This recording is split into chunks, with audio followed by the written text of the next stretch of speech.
आज के एपिसोड में हम देखते हैं कि बोस हाउस में एक ऐसा दिन आया जब खुशियों की शहनाई अचानक एक सन्नाटे में बदल गई, जिसने पूरे कोलकाता को हिलाकर रख दिया। यह दिन था सांझप्ती और दतिमान के शादी के दिन का, लेकिन उस दिन का माहौल एक अप्रत्याशित मोड़ ले चुका था। पहले से सज-धज कर तैयार किए गए भव्य मंडप में, जहां सब कुछ एक राजमहल जैसा लग रहा था, अचानक रिश्तों की धज्जियां उड़ाई गईं। जहां एक तरफ फूलों की महक और मिठाइयों की खुशबू थी, वहीं दूसरी तरफ एक अजीब सी कड़वाहट भी घुल रही थी। इस कड़वाहट का एहसास सभी को हो रहा था, लेकिन कोई भी उस पर खुलकर बात करने का साहस नहीं जुटा पा रहा था। अनिरुद्ध बोस, जो अपनी झूठी शान और शौकत के साथ मेहमानों का स्वागत कर रहे थे, अपनी पत्नी अर्शी के साथ मिलकर एक ऐसा माहौल बना रहे थे जिसमें खुद उनकी बेटी झनक को कोई स्थान नहीं था। झनक, जो नूतन और अनिरुद्ध की बेटी होने के बावजूद इस घर में नौकरानी से भी बदतर स्थिति में थी, आज अपने जीवन के सबसे बड़े अपमान का सामना कर रही थी। जबकि वह अपने परिवार के लिए सिर्फ एक साधारण साड़ी पहनकर आई थी, ताकि उसकी बहन जैसी सांझप्ती या अदिति की खूबसूरती को कम न कर दे। बावजूद इसके उसकी सादगी में भी एक खास नूर था, जिसे सबने महसूस किया। यही बात अदिति को अंदर ही अंदर खाए जा रही थी। अदिति, जो ऋषि की पत्नी होने का दिखावा करती थी, आज अपने पति ऋषि के साथ हाथों में हाथ डालकर चल रही थी, सिर्फ इसलिए ताकि वह झनक को जला सके। ऋषि, जो एक पुलिस एसपी था, उस समय अपनी स्थिति से बहुत बेबस नजर आ रहा था। वह अपनी वर्दी की ताकत से नहीं, बल्कि अपने जज्बातों से घुट रहा था। झनक की ओर बार बार देखता और जैसे वह अपनी खामोशी के लिए माफी मांग रहा हो, लेकिन झनक की नजरें झुकी हुई थीं। वह बस चाहती थी कि उसकी बहन की शादी की रस्म अच्छे से पूरी हो जाए और फिर वह चुपचाप कमरे में चली जाए। लेकिन अर्शी को यह शांति बिल्कुल भी पसंद नहीं आई। जैसे ही शगुन की थाली लाने के लिए सांझप्ती ने झनक से इशारा किया और झनक थाली उठाकर मंडप की ओर बढ़ी, अर्शी ने अपने गुस्से का खुलकर इजहार किया। उसने झनक से शगुन की थाली छीन ली और इसे अपशगुन करार देते हुए सभी के सामने यह कहा कि एक बिना बाप की बेटी और एक टूटे हुए घर की औरत कैसे शुभ कार्य में शामिल हो सकती है। अर्शी के यह शब्द झनक के दिल को छलनी कर गए। उसने झनक को धक्का देते हुए कहा कि वह मेहमानों के बीच नहीं, बल्कि पीछे खड़े होकर नौकरों के साथ काम करे। इस अपमान को चुपचाप सहते हुए झनक गिरते गिरते बची, लेकिन उसकी आंखों में एक भी आंसू नहीं आया। लेकिन इस पूरे घटनाक्रम को एक शख्स बारीकी से देख रहा था और वह था दतिमान। दतिमान, जो एक आधुनिक विचारों वाला, पढ़ा लिखा और सिद्धांतों पर चलने वाला इंसान था, वह इस स्थिति को सहन नहीं कर सका। अब तक वह सांझप्ती के परिवार का सम्मान कर रहा था, लेकिन जैसे ही उसने देखा कि झनक को इस घर में नफरत और घृणा का सामना करना पड़ रहा था, दतिमान ने अपनी चुप्पी तोड़ी। उसने अर्शी को जमकर खरी खोटी सुनाई और कहा कि झनक को उस घर का सम्मान मिलना चाहिए जो अदिति और किसी अन्य मेहमान को मिल रहा है। दतिमान ने स्पष्ट शब्दों में कहा कि इस घर में एक लड़की को, जो इसी परिवार की बेटी है, उसे कीड़ों की तरह ट्रीट किया जा रहा है। दतिमान ने सांझप्ती से कहा कि वह उससे शादी करना चाहता है, लेकिन उसकी एक शर्त है, अगर झनक को इस रस्म से बाहर निकाला गया तो वह भी इस रस्म से बाहर रहेगा। इस अल्टीमेटम ने अर्शी को बुरी तरह से झकझोर दिया। अदिति ने कोशिश की कि दतिमान को झनक के खिलाफ कुछ और बोलकर अपनी साइड करवा ले, लेकिन दतिमान ने ऋषि की ओर इशारा करते हुए कहा कि सब जानते हैं कि ऋषि की नजरें और दिल कहाँ है। इसके बाद अदिति के सारे तर्क चुप हो गए। अर्शी ने सोचा था कि दतिमान डर जाएगा, लेकिन वह एक कदम और आगे बढ़ा। उसने अपनी शेरवानी का बटन खोलते हुए अपने माता पिता की ओर देखा और कहा कि अगर इस घर का मान यही है कि झनक के अपमान पर ताली बजाई जाए, तो वह इस घर में दामाद नहीं बनेगा। यहाँ तक कि ऋषि ने भी दतिमान का साथ दिया और कहा कि वह भी इस रस्म का बहिष्कार करेगा अगर झनक को अपमानित किया गया। इस पर अर्शी ने हार मानते हुए और गुस्से में कहा, ठीक है, अगर तुम सब यही चाहते हो तो यही सही। अब झनक को सम्मान दिया गया और वह शगुन की थाली लेकर रस्म में शामिल हुई। दतिमान ने उसे आगे बढ़कर सम्मान दिया और कहा, इस घर की असली लक्ष्मी तुम हो। लेकिन इस जीत के बावजूद बोस हाउस के अंदर एक तूफान मचा हुआ था। अदिति गुस्से में थी, वहीं अर्शी अपने हार को पचा नहीं पा रही थी। उसने अब सांझप्ती के मन में शक पैदा करने की योजना बनाई। उसने सांझप्ती को बताया कि दतिमान सिर्फ झनक के लिए खड़ा था और कल वह उसे भी छोड़ देगा। इस तरह अर्शी ने सांझप्ती के मन में बीज बो दिया।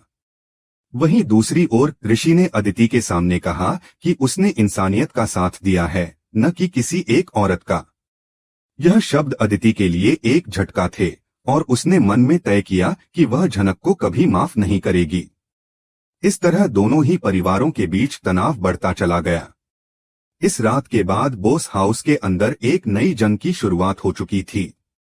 वह रात 2 बजे थी, घर में पूरी शांति थी और झनक अपने छोटे से कमरे में बैठी नूतन की तस्वीर को सीने से लगाए रो रही थी।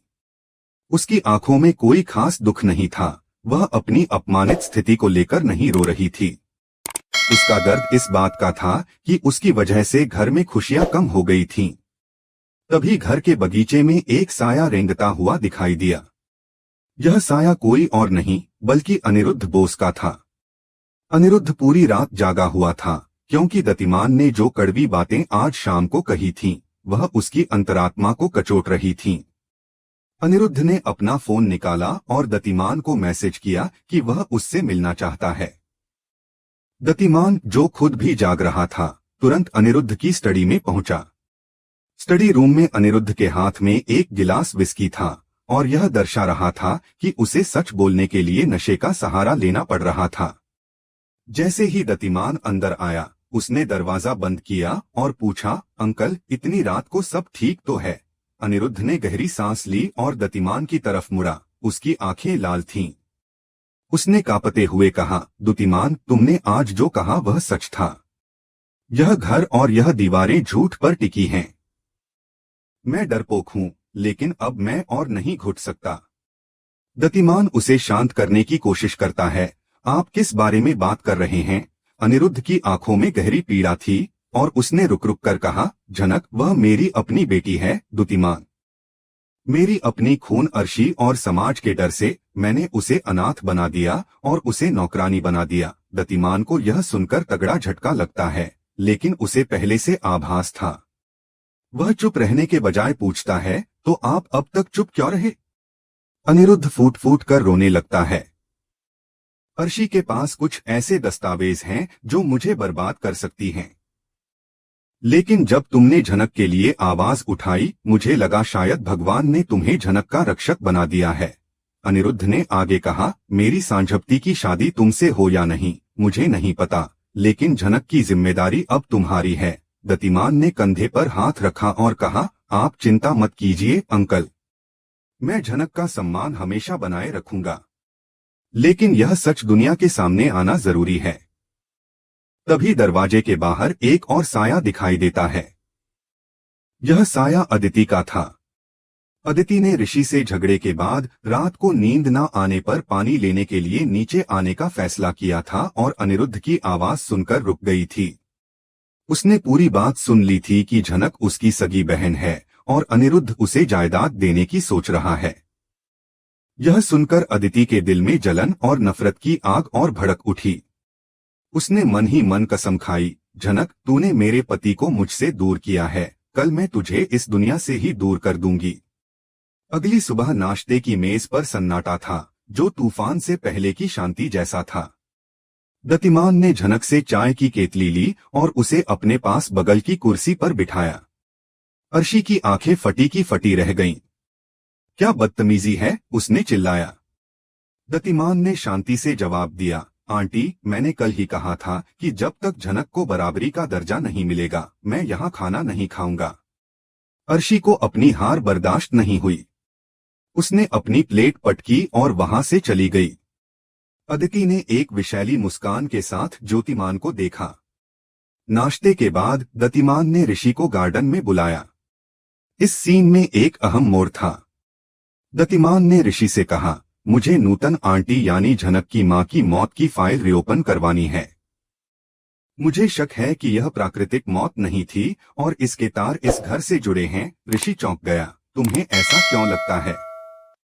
दतिमान ने कहा, क्योंकि जो लोग अपनी जिंदा बेटी को मार सकते हैं वो अपनी पत्नी को क्या नहीं कर सकते। ऋषि ने दतिमान से हाथ मिलाया। अब यह दोनों मिलकर इस काले राज को उजागर करने के लिए एक साथ थे। लेकिन अर्शी और अदिति चुप नहीं बैठने वाली थीं। दोपहर होते होते घर में एक नई मुसीबत आई। पुलिस घर में आई, लेकिन यह अर्शी की शिकायत पर थी, न कि ऋषि के बुलाने पर। अर्शी ने इल्जाम लगाया कि दतिमान ने सांझप्ती के साथ बदसलूकी की है। अर्शी ने यह आरोप दतिमान पर अपनी बेटी सांझप्ती को बचाने के लिए लगाया और इसके लिए उसने घर की एक नौकरानी को तैयार कर लिया था। पुलिस ने दतिमान को घेर लिया। सांझप्ती अपने कमरे में थी और उसे पता भी नहीं था कि नीचे क्या हो रहा था। अर्शी ने चिल्लाकर कहा, इंस्पेक्टर, ले जाओ इस लड़के को। यह शरीफ होने का नाटक करता है, लेकिन इसने मेरी बेटी की आबरू पर हाथ डालने की कोशिश की है। दतिमान हैरान था और समझ गया कि यह उसे चुप कराने की साजिश है। तभी झनक दौड़ते हुए आई और बोली, यह झूठ है, दतिमान ऐसा कभी नहीं कर सकते। अर्शी ने झनक को थप्पड़ मारने के लिए हाथ उठाया, लेकिन इस बीच ऋषि आ गया और उसने कहा, मैं यहाँ का एसपी हूँ और यह पारिवारिक मामला है। बिना सबूत के गिरफ्तारी नहीं होगी। इंस्पेक्टर शाहिद, जो अर्शी का वफादार था, ने कहा, सर, शिकायत गंभीर है, हमें इन्हें थाने ले जाना होगा। दतिमान को पुलिस जीप में बैठाया जा रहा था। झनक रोते हुए जीप के पीछे दौड़ी। अब सवाल यह था कि क्या दतिमान जेल जाएगा? क्या अनिरुद्ध अपनी चुप्पी तोड़ेगा? क्या अदिति उस रिकॉर्डिंग का इस्तेमाल करके ऋषि को ब्लैकमेल करेगी? यही सब जानने के लिए हमें अगले और आखिरी हिस्से का इंतजार करना होगा। अंततः जैसे ही जीप के गेट पर जोर से आवाज आई, रुक जाओ, यह आवाज सांझप्ती की थी। उसने झनक का हाथ पकड़कर कहा, मैं बयान दे रही हूँ कि दतिमान ने मुझे कभी गलत नहीं छुआ। मेरी माँ ने जो शिकायत दर्ज की है वह झूठी है। यह सुनकर अर्शी के पैरों तले जमीन खिसक गई। इस चौंकाने वाले मोड़ के बाद अनिरुद्ध ने झनक को अपना हाथ थामते हुए सबके सामने सच कबूल किया कि झनक उसकी सगी बेटी है। यह सुनकर झनक फूट फूट कर रो पड़ी, लेकिन ये खुशी के आंसू थे। अब अनिरुद्ध ने यह ऐलान किया कि अगर कोई झनक की ओर उंगली भी उठाएगा तो वह अपने घर के सारे राज खोल देगा। यह वह पल था जब अर्शी और अदिति का साम्राज्य ताश के पत्तों की तरह बिखर गया। समाप्ति पर दतिमान ने सांझप्ती का हाथ थामा और कहा कि वह उसकी शादी मंदिर में करेगा, जहां झूठ का कोई स्थान नहीं होगा। अब अर्शी और अदिति अकेले खड़े थे और अदिति ने अपनी मां से कहा, आपने कहा था हम जीतेंगे, लेकिन अब ये सब खत्म हो गया है। इसी के साथ कहानी का यह हिस्सा समाप्त हुआ, लेकिन यह सवाल अब भी बना हुआ था कि क्या अदिति और अर्शी की अगली चाल घातक होगी और नूतन की मौत का राज क्या है जो अब तक दबा हुआ है।